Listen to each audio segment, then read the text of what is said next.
Good morning. This is Morning Coffee.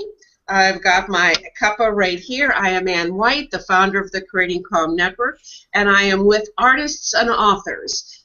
Both ways, artist authors, and they are both appearing in bed. But you know what? Separately. One is in bed in Texas, one is in bed in Louisiana, Baton Rouge, Louisiana. But oftentimes we do drink our morning coffee in bed. Heck, I wish I hadn't got. Interestingly, they both have their makeup on, so I don't know if they have other plans that we need to know about. But coming from the red bedroom is Kathryn Magendie, and she is out of her closet. Yes, well, For now. and you've been away for a month, so you were literally out of your closet for that whole month. Sure was. Yep, I was working on a novel and other things. Yeah, and let me ask you this: how did the novel working come? Did you achieve what you wanted to achieve in that month, novel-wise? Yes, I did. Angie, Because I experienced many things that's going to help me with my novel writing. So. And you know, you're turning about the color of your cup and the red behind you. So it must have been one heck of a month. Yeah, my brother painted this room, and I moved in it. There's my closet. I'm not in it right now, and here's my bed. Yeah, but Angie, I think she changed the subject because I said you were blushing because it must have been one heck of a month, and all of a sudden you're giving a tour of your bedroom. So. Oh, is that what you said? Yeah, it was one heck of a month. I will. I have no regrets. Amen, amen, None at all, sister. And coming from her bed in Baton Rouge, Louisiana, is Miss Angie Ledbetter. And Angie, today I'd like you to talk to us about doodling. The art of the doodle. Doodle is such a funny word, and yet I'm seeing more and more doodles, so I think people are becoming wise to the power of a doodle. That's right. It is the unleashing of creativity that you can never imagine, and it leads to many things. I've been reading studies lately on major psychological studies, and one that was on NPR about the benefits of doodling, and it's just been inspiring. I've always loved to doodle, more so in the last 5 or 6 years, but those studies really pumped me up. What are you finding from the studies on doodling? Let me see if I can open this document and see, but I've started a doodle group called Doodlers and Dabblers, and we meet every other week, and I swear to you, it is the best, most creative, free therapy that you could ever imagine. It just unleashes something. But the study, it's long been dismissed as a waste of time, but doodling is getting new respect. Research in neuroscience, psychology, and design shows that doodling can help people stay focused, grasp new concepts, and retain information. A blank page can also serve as extended playing field for the brain, allowing people to revise and improve on creative thoughts and ideas. But you know, I think we spend so much time in this interactive world. I think our brains are just in need of some form of new exercise, and maybe it's just me and my age, but it's something about doodling that helps your brain relax and get away from you're revved up when you're online and doing all these things, and it just lets you relax and go to a whole other place. Kat, have you ever doodled? That's a loaded question. I did a lot of that during the month I was gone, but that's a loaded question. Actually, yeah. My doodles are not like Angie's. When I doodle, I more or less am, if it's sitting there, most of the time it's just circles. I'll just draw this circle or a star, over and over until I tear the page. So there must be some rage there or something in my doodling. But Angie does these gorgeous, beautiful things. But I think I'm too chaotic or too I don't know. To sit just to look at what she does makes my brain pop, because I don't know that I could be that organized to do something that beautiful. My doodles are more just like if I'm trying to think of something and my hand's just scribbling and scratching on the page. Now I'd be willing to try it, but I don't know how good I'd be at it. You just need more practice. Opportunity. You know, I'm the same way. My doodles are, I just sit and I make circles, little circles, big circles, and pretty soon the whole page, you can't tell what it was, you know, except it's almost torn. But, and the other part that Angie said that I think is so significant, today we want things fast, bits and bobs. Give it to me now. I don't want to do it for 30 minutes. Give it to me now. And when I look at the work that you've done, and you're going to be showing us some, that takes time and focus. And I'm really intrigued by it because I sort of have this ADHD thing going where, you know, I don't know that I'd have the focus to do it, and yet I think it would be wonderful to be able to do that. Do you have a doodle that you can show us? I do, and it's wonderful for ADD people like me. It makes you, forces you to have to concentrate on what's there in front of you. And Kathryn is a good doodler. She just needs more practice. So there's no right or wrong in doodling. There's no one way to do it. Some people do Zen doodle, Zentangle, their own work. And you'll see that it evolves after you've been at it for a while. But here's one. I don't know if you can see it. It's small design and sort of intricate, but doodling could be something. And I love Sharpies because they cover a lot of territory quickly. But you see this one just says spring. And it's just a simple doodle, really. You just go back in and embellish once you get a design that you like going. So this is one of my favorites. I think I like the colors in this one. If you can see that. Just started out with the flower and kept going out and out and out and out. So one of the things that, and Kat, you're on board for this. Next Tuesday, and anyone who's watching us, we are going to create a doodle with Angie. Yay! So get ready. And so before we'll get back to the art of doodling, but what do we need to have next Tuesday so we can sit and create a morning coffee doodle? I love these Strathmore journal books because they're mixed media and the Sharpies don't bleed through as much. I still have a blotter page in it, but you need some kind of paper. It doesn't matter what kind, preferably without lines because lines restrict you. Some blank paper. You can just fold a piece of printer paper in half and try Sharpies first. You can use crayons, colored pencil, whatever, but try it with the Sharpies if you can. Okay, so Kat, on board, can you get your color crayons and your Sharpies ready for next week? Oh, geez. Okay. I will try my best. It'll be another new thing for all of these new things that you've been doing. Yeah, I will do my best, but I'm just warning y'all. It's probably going to look like crap. Kathryn, I love you. I love you. I mean, these doodles are amazing. So how did you get into this? You know, you probably did the same kind of doodle that Kat and I do. You sit and talk on the phone and you just make all this circle or stars or something. How did that evolve into this art that you're doing? I think you're right. I just started out with the doodle and scribble scratch is what I called it on paper because especially listening to a lecture or being in a meeting and my mind is just going crazy because I feel like I'm pinned down in there and my mind's trying to escape.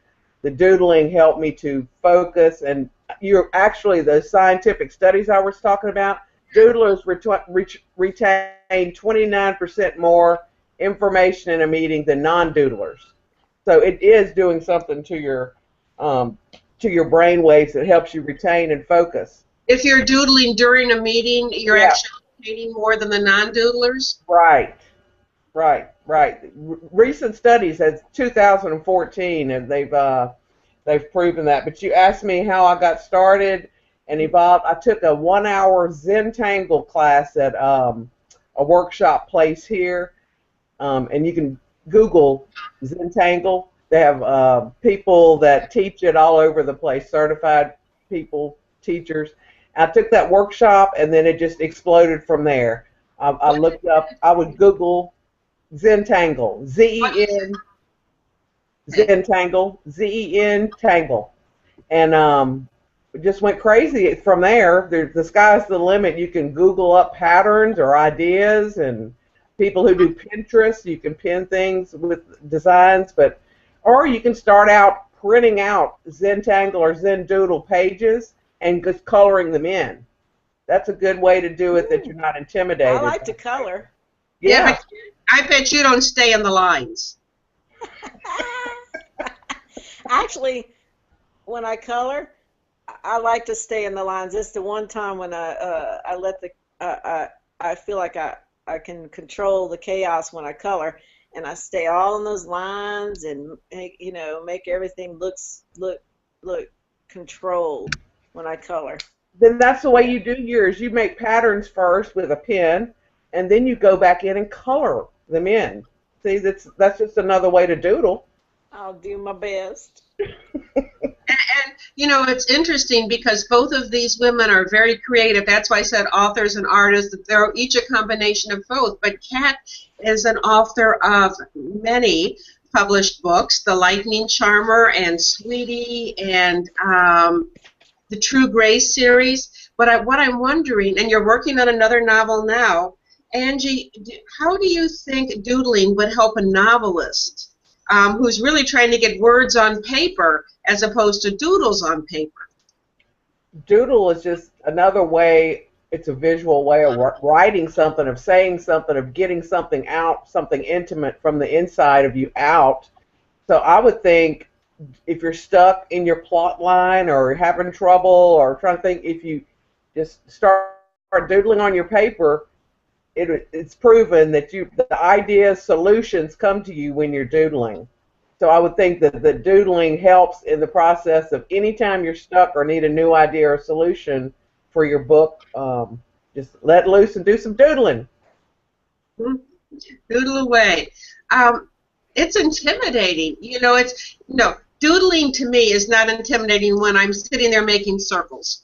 But to see the kind of things you do, Angie, that's intimidating. How does it grow on a piece of paper to be that work of art that you have? It's easy. In fact, I wrote drew up a little tutorial last night to help explain it. And this is just me. I'm sure as many doodlers as there are, there's as many ways to do it. But you start out with a simple design, and then you can see how it progresses. A simple design were those little paisley-looking things. And then I went in and added the little flower-looking things. And then on the third one, you can see the third square, I went in and circled them and made some lines. But it just keeps evolving. It's repetitive. You do the same things over and over and over. And I had no rhyme or reason when I started out doing this. But it's easy if you want parameters. Just write a word on the page, like love or hello or I hate you or whatever, and start doodling around it. So there you can start anywhere then, I guess. I thought there might have been a rule like you start here and then it grows, but you can start anywhere on the page, and if you're intimidated, start off, put a big something in the page somewhere, and then that gives you something to draw around. Amazing. Kat, what are you thinking? I can see you just sort of pondering. Are you as awestruck as I am, thinking, how the heck can we ever do this? Well, when she said, repetition, that kind of struck me because if I do the same 2 or 3 things over and over and over and over and over and over and over again, I'd probably be able to do that. It's the thought of making art in a controlled way that would, I guess that's kind of controlled. But if I just make like 2 or 3 little things and just keep making them go out and out, kind of like the Big Bang, you start with that little bitty circle and then everything explodes and goes out from there. I probably could handle that. Did I just make sense? Yes, you did. Amazing. Wow. You're out of your closet and you're making sense. Oh, you need another month away every now and then. Oh, dang. I'm scared.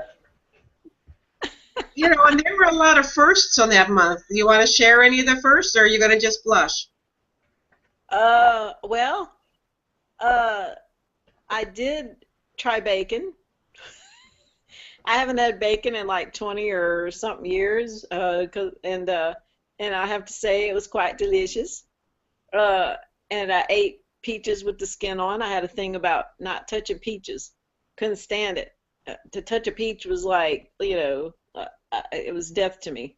And I ate peaches with the skin on. And there was other things. There was other things that I'd never experienced before that I experienced, and some of them I cannot say on the air. Well, I can, but I don't think that y'all want me to. No, don't want to. I'll protect our rating here. So see, and then next week you'll have a whole new experience being led in the Doodle by Angie.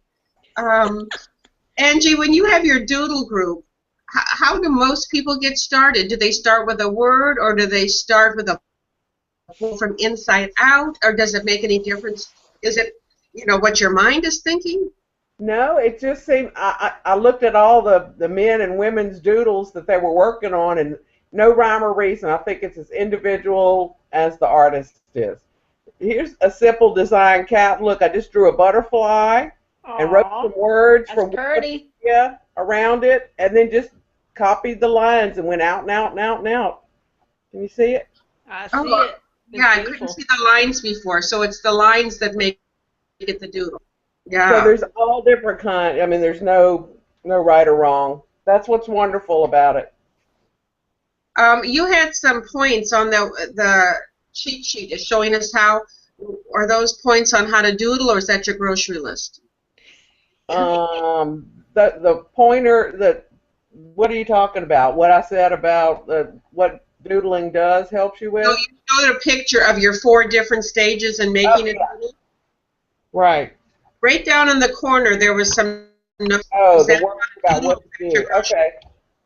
That's just my little recipe for this type of doodling. I've been doodling frames lately. Kat, you might like that. Oh, I thought you said brains.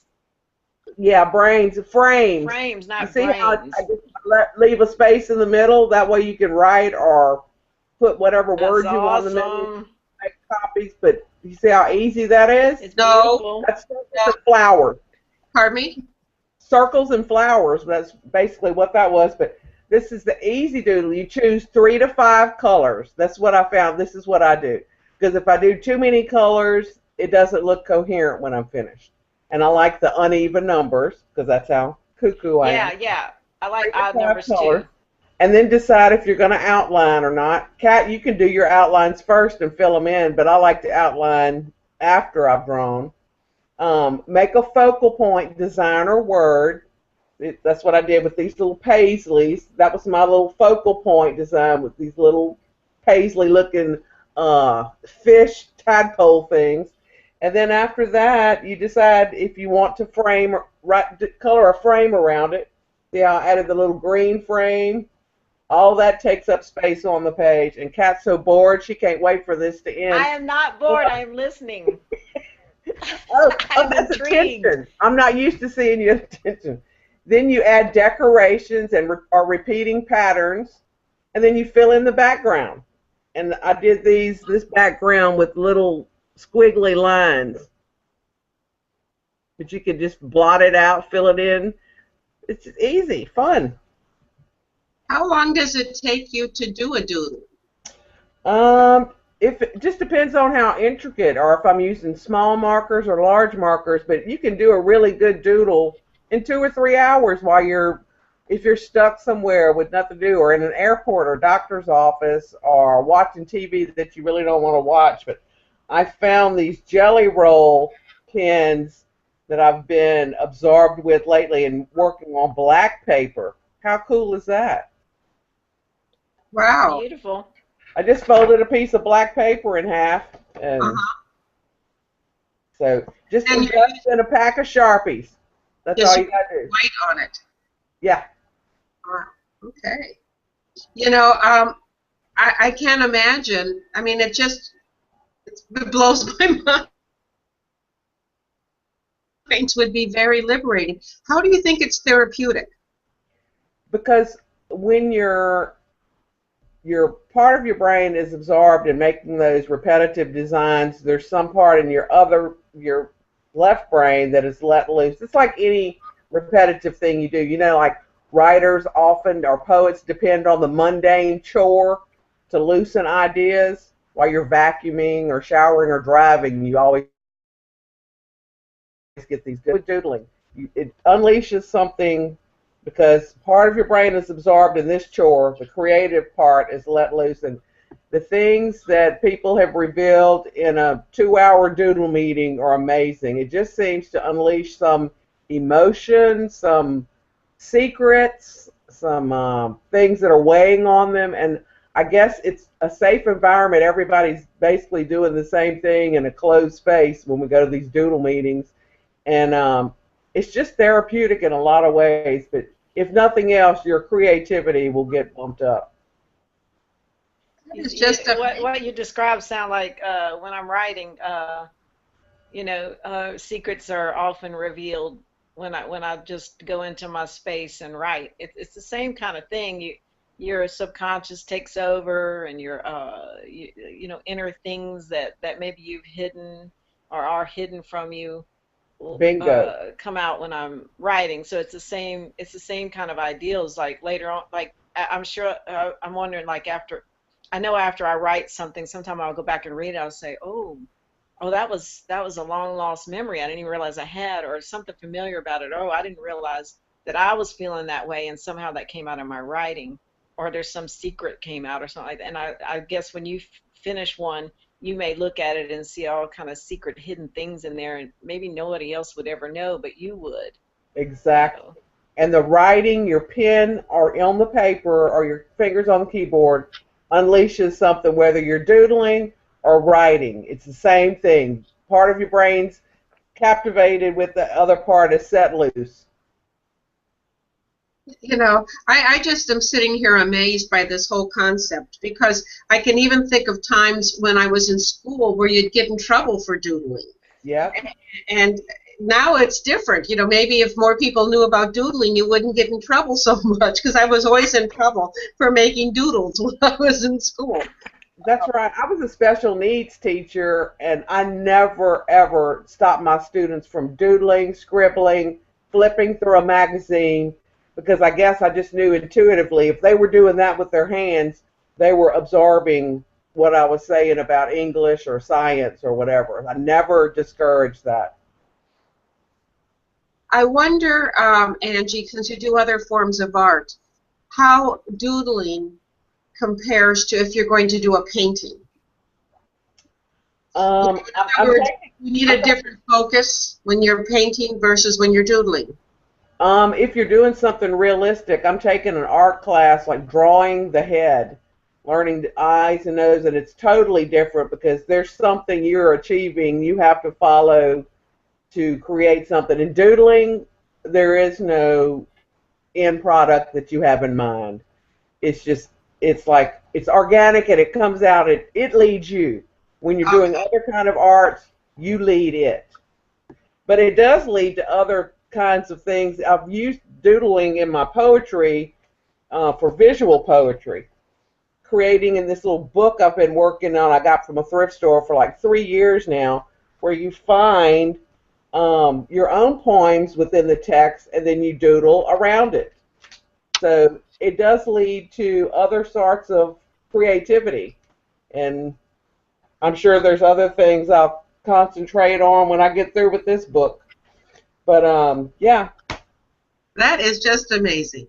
Well, so when we meet next week, we need paper and 3 to 5 Sharpies. Right. Is that it? That's it. That is it. There's no rulers. There's no nothing like that. You're just going to use your own freehand and repetitive designs over and over again. Well, I think that's going to be a great thing to do, and I'm going to encourage anyone who's watching us to join in and make their own doodle. And maybe we can take pictures of our doodles and show them on Facebook, unless they're X-rated, Cat. Oh. So you're in? You're going to be with us next week and doodle? Yes. Kat, you can finish your doodle you started at the visual poetry workshop. That was beautiful. Your Vispo thing you doodled? Yeah. That was beautiful. I might start a new one now. Yeah. Was that out of a book, Kat, that you had that you were making your doodle from?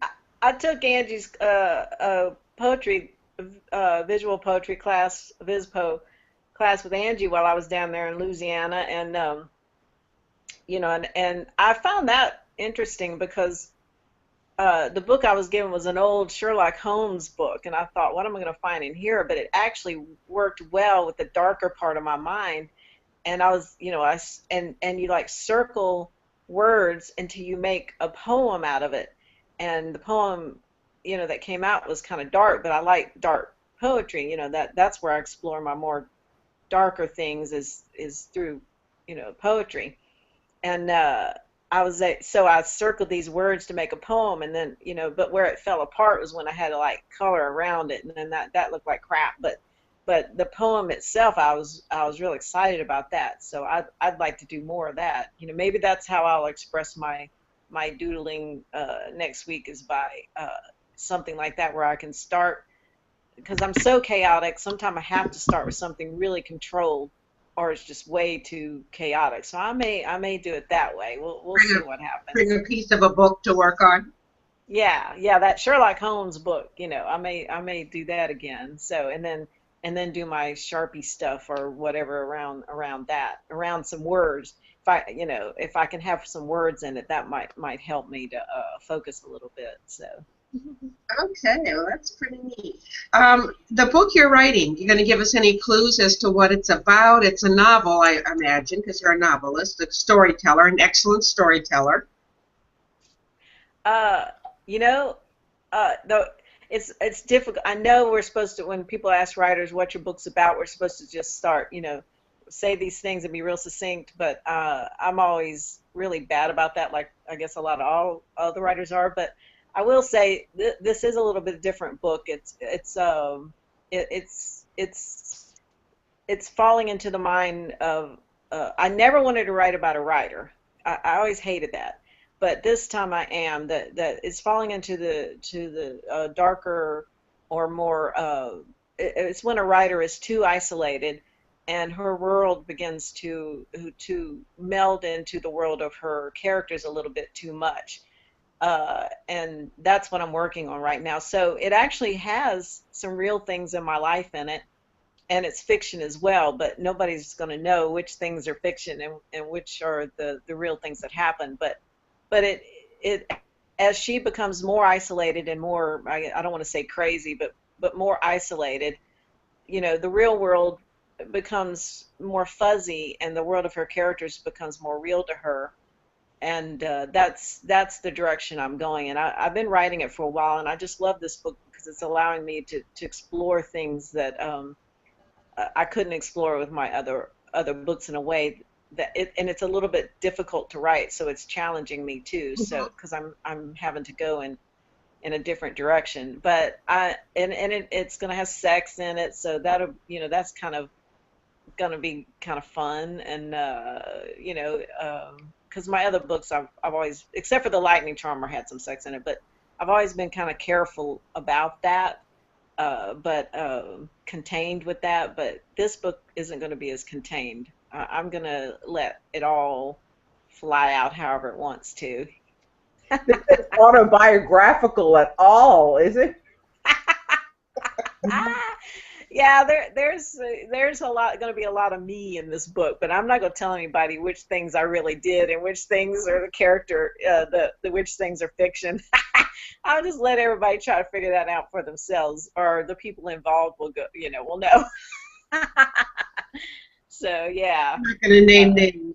How are you writing? You went away for a month to write and come out of your closet, so to speak. But what's your writing pattern now? Or do you write every day? Do you write all, during the night or day? What's your peak time for writing? I mean, when I was on the mountain, I would start writing right after I finished my coffee and my workout or whatever, and I would get right to it, and I would write all day. Since I've been in Texas, I upheaved my life so much that I got out of my writing schedule. That was one reason I left, for a month. It was like I needed to get back into the thoughts of who I am as a writer and, you know, as a novelist. I thought I was losing that. Leaving the mountain, I thought I'm losing my identity, you know, because everything is changing, you know, everything's just wrong and different, and, you know, and that month made me realize that, you know, I can't change that thing about myself. That's who I am. That's who I've always been, and nothing that's surrounding me is going to change that. So now that I'm back, I'm feeling very focused and ready to work on this book. I think another thing that kind of gave me a little shot in the arm is I had some short stories that I uploaded myself on Amazon, and I received a check from Amazon, a royalty check. And I know it's silly, money shouldn't matter, but it just made me think, oh, people are buying my little stories, so I want to get this novel done, and I want to do this one myself. I want to do something that a lot of authors are doing, and I have not done it, is put a novel on Amazon myself.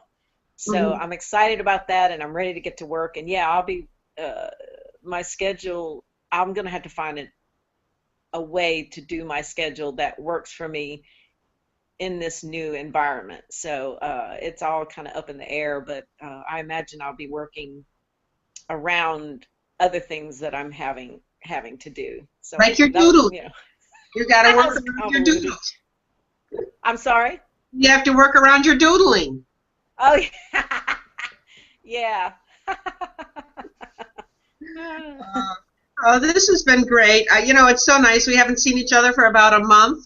You know, I've been moving. Kat's been moving. Angie's been teaching and exploring all sorts of wild things. But I love this doodle concept. You know, it's a whole new world, Angie. So thank you for opening my eyes to it. And I look forward to getting my 3 to 5 Sharpies and my paper and seeing what happens.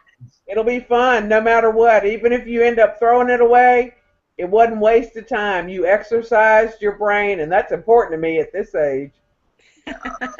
Great.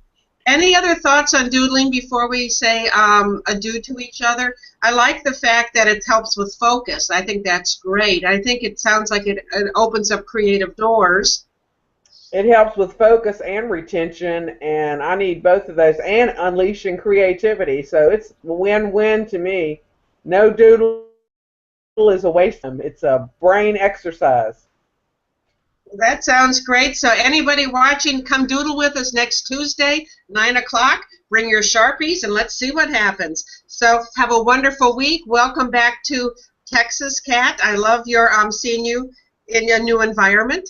And I don't know why you both appeared from bed today, but hey, you know, it's not for me to ask. And you're all dressed up, so I don't know if you have plans after that, but hey, it's not for me to ask. So take care, everybody. Love. Bye-bye. Bye, Ann. Bye, Kat. Bye.